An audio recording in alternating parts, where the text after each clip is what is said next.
Push it.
The race to stay ahead of the deadly fires enters the sixth day.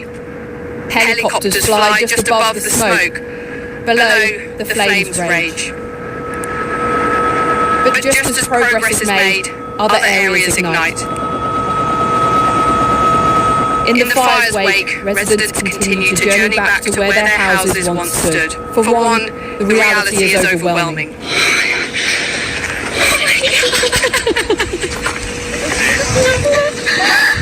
There have been repeated warnings for people to stick to nighttime curfews, police urging the need for order. I saw a gentleman that looked like a firefighter, and I asked him if he was okay because he was sitting down. I didn't realize we had him in handcuffs. We were turning him over to LAPD because he was dressed like a fireman, and he was not. He just got caught burglarizing a home. That was my house. This is the main house. With tens of thousands of people staying in emergency hotels and shelters, they're safe for now, but have no idea where they will go next.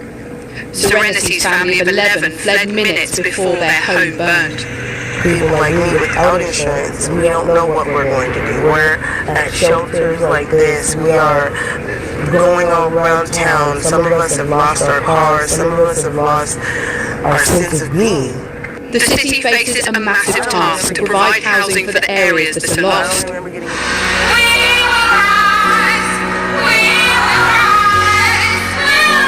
At a church in Pasadena, Sunday's congregation summoning the strength to face the day. The community is pulling together to weather this disaster, but there are fears over how some are being affected. You know, people can take the land, they can buy the land, so we want to make sure they remain landowners and they continue to retain their property. My concern is mainly for the underserved and the at-risk, which are the elderly and then also the children. The scale of the destruction in neighbourhoods is vast. Whole schools gone. As you know, our beloved South Campus has been severely damaged by the recent fires, and many of our families and staff have experienced great personal loss. Crews have slowed the spread of the Eaton fire, but strong winds drive it back into life. Well, you can see here that it's burning on both sides of us, up the hill and down into the valley too. There's helicopters flying just above us, just dropping water now, trying to keep those flames at bay. And there's a renewed sense of urgency because down here is a large NASA facility that the flames have been moving towards. 16 people have now died in these fires.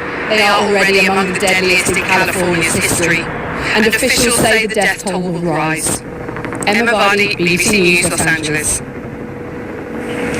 Well, despite the major ongoing challenges, firefighters have told the BBC that they are cautiously optimistic that they're beginning to gain the upper hand.